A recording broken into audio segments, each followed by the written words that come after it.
Hey everybody, welcome to WDW News Tonight. Tonight, the start of the show is going to be a little different. You've probably heard by now that we lost a member of the WDWNT family. We're having a problem. Oh, the TV's on, great. We're doing great. The TV's echoing into here, just so you guys are aware. Great. Josh is laughing somewhere right now, it's fine. So we lost a member of the WDWNT family a couple days ago, our good friend Josh from EasyWDW.com. So we wanted to take a couple minutes here at the top of the show to talk about Josh. Of course, Josh has been on this show 100 times, and it's funny that this is March Madness starting tonight, because I think Josh was a big part of. But Josh was a big part of not just our shows, it was a big part of our lives.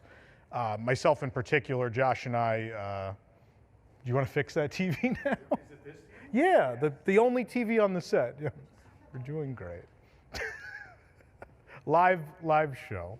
Fun of a live show. Right, Josh would be heckling me right now. Yeah, he's like, "Good job. You only been doing this for 6 years." It's not like you guys rehearsed this before. Yeah, yeah.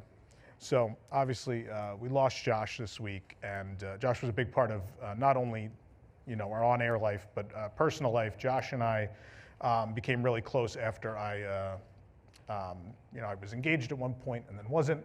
And I remember my mother asking, "Are you going to go home now? Like, is there anything for you here?" And I think a big reason why I stayed was Josh. I actually had friends here and friends that shared interests, and we could go do things. And I was like, yeah, things seem like they're gonna be all right. I think I'm gonna stay here in Florida. So I mean, honestly, if it wasn't for Josh, I don't know that we'd be in this room right now. I don't know that this studio would be here. I don't know that I'd be here. So personally and professionally, I owe a lot of everything to Josh. So it's funny, we brought up the heckling thing. A fun Josh story is, you may remember, I don't remember what episode it was, but a couple months ago, we were doing the monologue, and Nick, playfully, Josh started to heckle Nick. The whole show. On the air. Was it the whole show? Well, I was also pitching, I think, attraction ideas or something like that. Oh, okay. I think it was something I was pitching and drawing on. Yeah. And yeah, I mean, he was heckling me from the audience. I mean, I knew it was out of, just being funny, just being Josh, but, it's just very touching. Like a couple weeks later, he showed up with a bunch of presents for me. Like, he felt bad about it.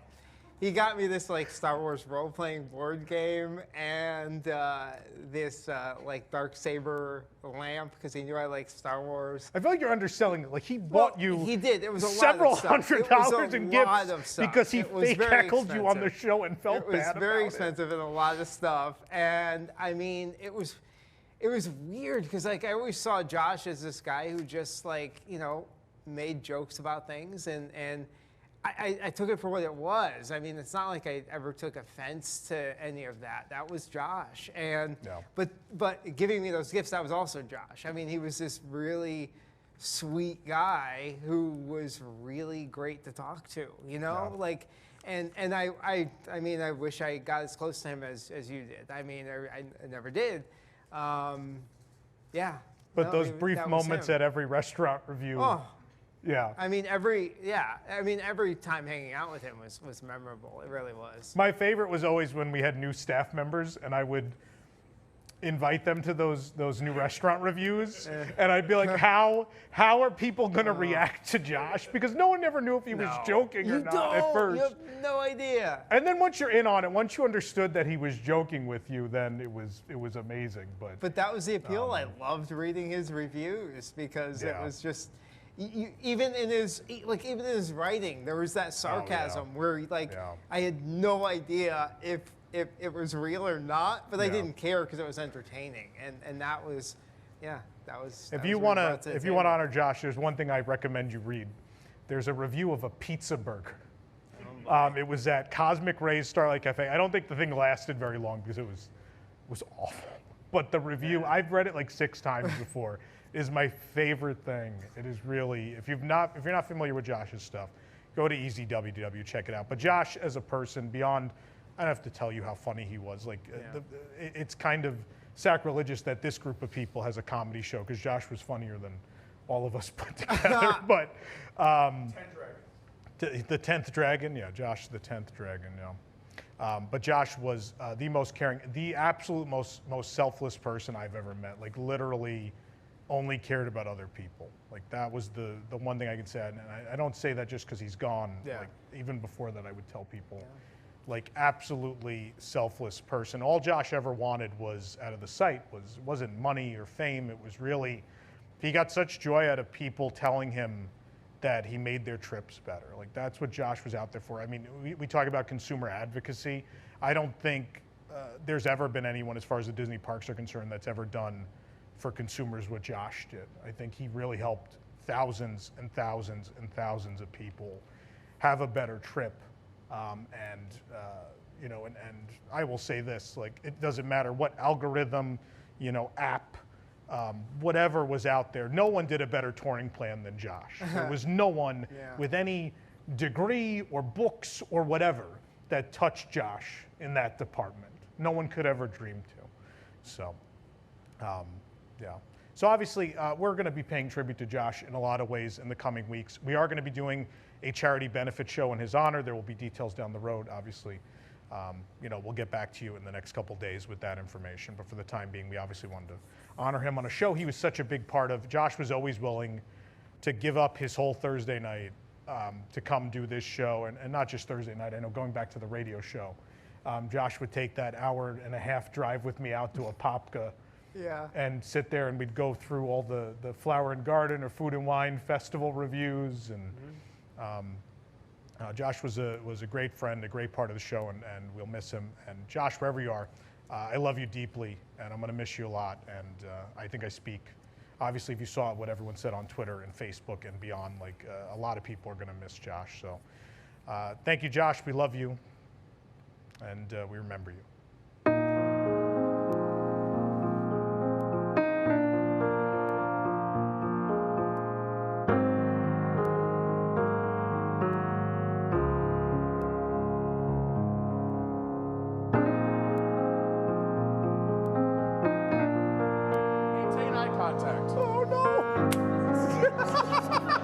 There were sparks. There were definitely sparks. Oh yeah. That is the best 200 $4 side. Oh yeah.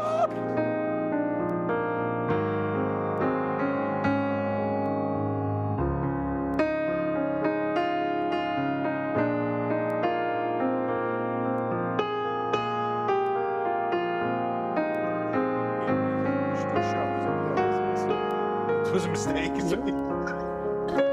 But you get kicked off of 4 podcasts, and what do? Go to Tom Corless.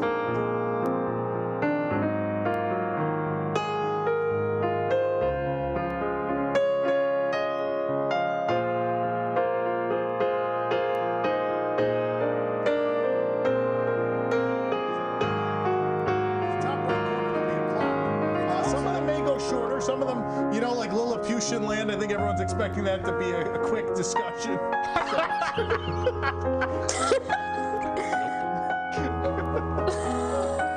What have I gotten myself into?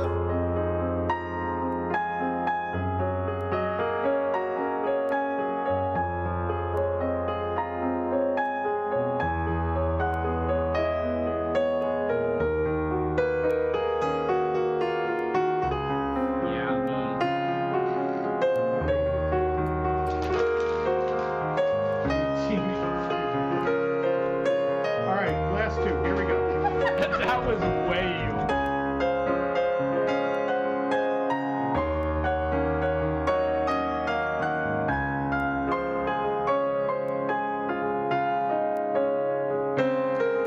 This may be it for me too, but it is nice seeing you, and I wish you good well, wherever you are, whatever you're doing. Good night and good luck.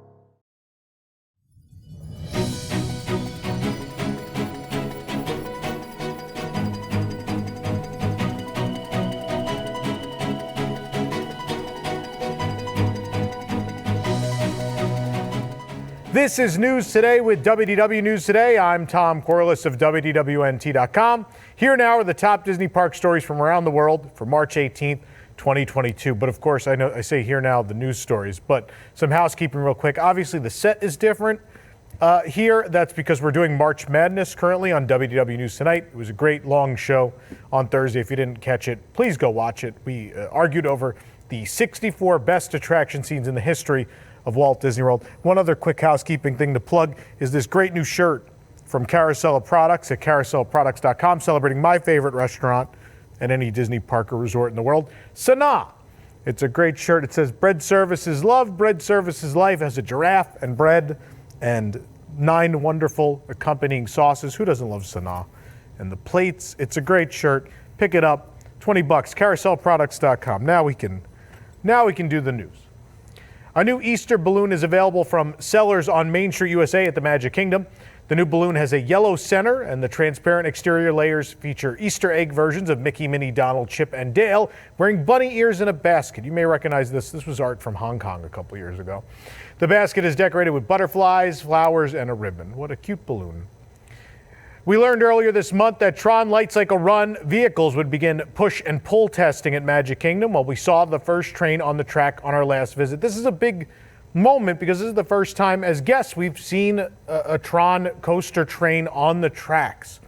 One vehicle is made up of multiple light cycles. They're black with white wheels that will light up. They look white, but it's translucent, so it'll light up in blue eventually.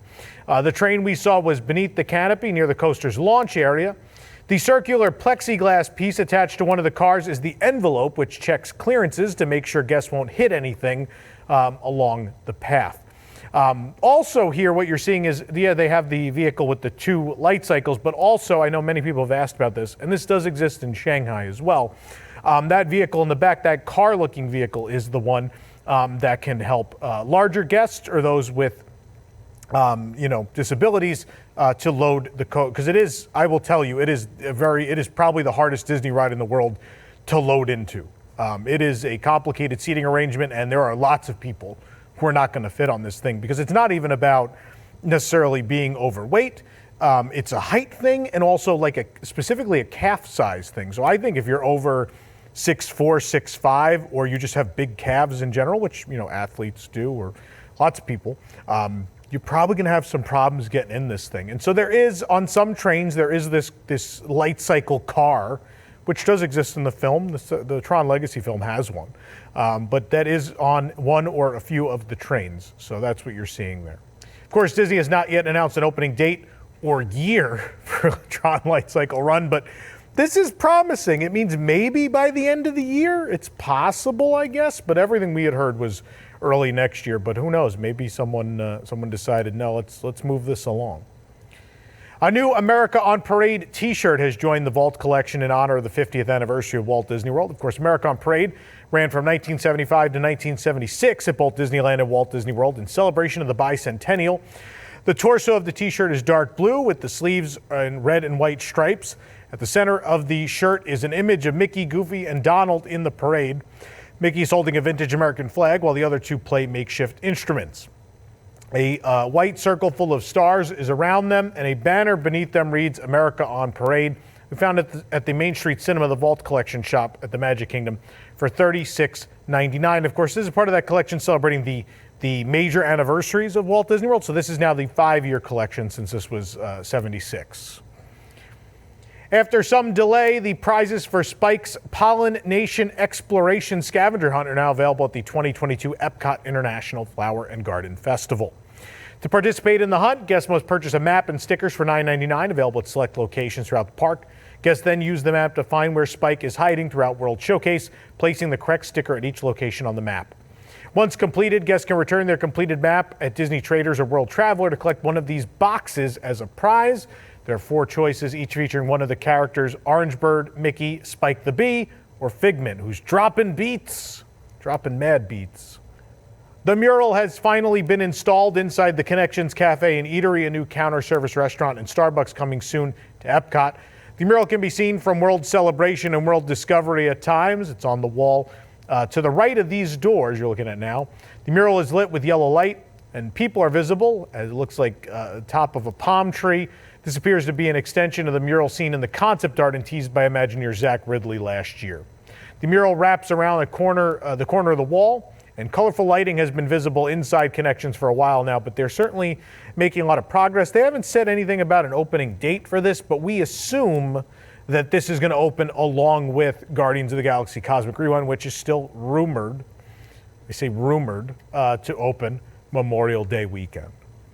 For those of you not in the U.S., Memorial Day weekend is at the end of May. We forget we have viewers all over the world. I forget not everyone has Memorial Day. The Disney gift card Twitter account has shared a new gift card design featuring Mickey, Donald, and Goofy hanging out at the Walt Disney World water parks. According to the tweet, the art of this gift card is limited edition. Donald and Mickey are soaking up the sun while Goofy skis in the background at Blizzard Beach past the 50th anniversary logo. Mount Mayday at Typhoon Lagoon and Summit Plummet at Blizzard Beach are featured in the background. And the tweet states, guests can even wear your gift card while you are on Crush and Gusher's raft ride, implying it'll come on a wearable elastic band. Usually the water park ones do. The card will likely be available at Typhoon Lagoon Water Park. We're going to go check it out soon and see if it's there. I'm overdue for a water park visit. Disney's Grand Floridian Resort is getting ready for Easter and will be celebrating with the brand new Grand Cottage. This opened today. Like the gingerbread house, this cottage inside the main lobby of the resort will sell themed seasonal snacks. Now, obviously, it's not as ornate or as interesting as the gingerbread house, but a nice offering nonetheless. Here's a first look at the menu. It includes hot cross buns, crispy cereal egg, raspberry mini fudge, baby chicken lemon cupcakes, Spring Garden chocolate dirt cup, marshmallow box, a carrot blondie pop, a chocolate chip sandwich, a Mickey whoopie pie, a cream cheese carrot cake, confetti cake, a flavored popcorn, a chocolate bunny, the grand egg, and finally the grand combo box. By the time you're seeing this show, we should have reviews of all these items up already. We tried a number of them. So check them out. See if this Easter stuff is worth a stop at the Grand. We also went on over to Gasparilla Island Grill while we were there. We picked up 2 bunny-inspired treats there, a Blondie Pop and a peanut butter cookie. The Bunny Blondie Pop is a blondie cake with raisins covered in white chocolate and decorated with a bunny face. It costs $5.99. I will tell you, every time they do a Blondie Pop at Gasparilla, it's always fantastic. The Peanut Butter Bunny Cookie is a large peanut butter cookie topped with white icing and Easter Bunny piece, and sprinkles. It costs $4.99. The reviews on our website. Housekeeping services at Walt Disney World Resort hotels are returning to their original schedule from prior to the COVID-19 pandemic. This means cast members will clean the rooms more often. Housekeeping includes making the bed, fully cleaning the bathroom, wiping down all surfaces, replacing amenities as needed, vacuuming, and dusting every other day. The cleaning schedule of Disney Vacation Club resort rooms has not changed. DVC members can purchase additional cleaning services, though. This will begin at Disney's Riviera Resort, Old Key West, and Saratoga Springs Resort on March 20th, 2022. It is interesting that in their official verbiage, Disney will not say every day. Because I remember when they used to do housekeeping every day, and I feel like even pre-pandemic, that was a thing. So we'll have to see exactly what that means. Does it mean they're going to come back every day, or is it every other day? We don't know. We'll see what it means. Beaches and Cream Soda Shop at Disney's Beach Club Resort is famous for its kitchen sink sundae, which cast members used to announce to the entire restaurant by a raucous display of yelling, sirens, and clapping. The tradition was suspended in October of 2020 due to health and safety concerns, as yelling and cheering could create more infected droplets in the air. But as of at least this week, the tradition is back. Twitter user Professor Narcusi shared a video of cast member announcing the kitchen sink sundae. You could also see that the siren lights are going off. So this is great to see. Finally, you can yell a whole can once again at Beaches and Cream. It's good to see. Less than 2 weeks after its debut, Disney Delight has been updated, and the new version of the show premiered at Disneyland Paris on March 17th. Disney Delight is a pre-show for Disney Illuminations at Sleeping Beauty Castle. It uses drones to create shapes in the sky alongside other special effects and projections. The original version of the pre-show was 4 minutes, while the updated version, it is much longer, in fact. So what they've done is they've taken away the post-show, and instead what they've done is sort of push the 2 shows together and then added some different effects. There is this really cool, you're looking at it now, this really cool arch, just like at the beginning of a Disney movie with that, pixie dust arch behind the castle. It is super cool, and I will just say this is kind of mean, but I'm going to say it anyway. I'm glad there's no post-show, because that means I don't have to stay for Disney Illuminations, because it's horrible. It's Not a good fireworks show. Bring back Dreams. Why didn't you bring back Dreams for the 30th anniversary? Come on, guys. It's all we needed. All we needed. The drone show is a good offering, though. For the absolute latest Disney Parks news, head on over to WDWNT.com and follow us on all your favorite social media platforms. This program is brought to you by our official travel agent sponsor, The Vacationeer, the engineers of your next magical vacation. Sit back and let their team of vacation planning experts craft your family's next magical trip. The best part, their services are free. Visit WDWNT.travel for details. If you're enjoying the show, be sure to like this video, subscribe to WDW News Today on YouTube for more great content, and click the bell for notifications. Also hit select all notifications so you never miss an episode of the show. You can also support the entire team behind this show by joining the WDWNT Inner Globe Society at patreon.com/WDWNT. For the worldwide leader in Disney Parks news, this is Tom Corless saying, enjoy the rest of your today and have a great, big, beautiful tomorrow. From WDWNT, the worldwide leader in Disney Parks news, this is Park Center. Join us each week for news and discussion topics from the Disney and Universal theme parks around the world. We cover the top stories in a quick, concise, and fun format. Then our panel breaks down and debates some of the biggest issues and what they mean for us, the Parks fans. From the latest announcements to openings and delays to scandals and snacks and merchandise and more, we cover it all in 90 minutes. Join us live every Sunday night at 8 p.m. Eastern on youtube.com/WDWNT, or watch episodes on demand anytime. Or subscribe to the audio version of the show on your favorite podcast app.